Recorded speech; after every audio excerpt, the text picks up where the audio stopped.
5 वाजल्यापासून भारत पाकिस्तानमध्ये शस्त्रसंधी। भारताकडून स्वतःच्या अटींवर शस्त्रसंधी तर पाकिस्तानच्या विनंतीनंतर शस्त्रसंधीचा निर्णय।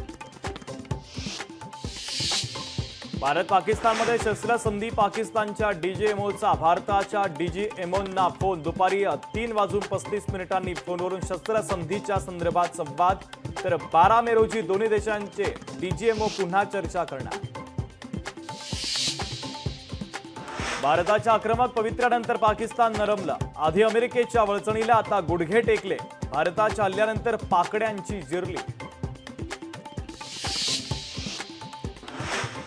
सिरसा आणि सूरजगडचे तळ उद्ध्वस्त केल्याचा पाकिस्तानचा दावा खोटा। भारताकडून पाकिस्तानच्या खोटारडेपणाची पोलखोल। तर एअरबेसचे आजचे फोटो सादर करत सैन्यानं पाकिस्तानला पुरतं उघडं पाडलं। शस्त्रसंधीवर दोन्ही देशांचं एकमत। गोळीबार थांबवण्याबाबत सामंजस्य करार झाल्याची एस जयशंकर यांची माहिती। पाकिस्ताननं केलेला दावा खोटा। ब्रह्मोसचं नुकसान झाल्याचा खोटा प्रचार केला गेला। सोफिया कुरेशी यांची माहिती। भारतानं आपली ताकद दाखवली। पंतप्रधान मोदींच्या नेतृत्वामध्ये भारत मजबूतीनं उभा। मुख्यमंत्री देवेंद्र फडणवीसांचं वक्तव्य।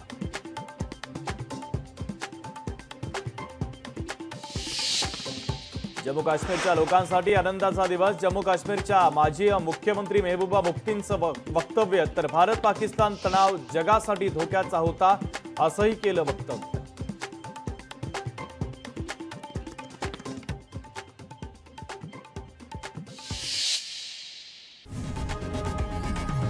लोकशाही मराठी ऐका, पहा, जागरूक रहा।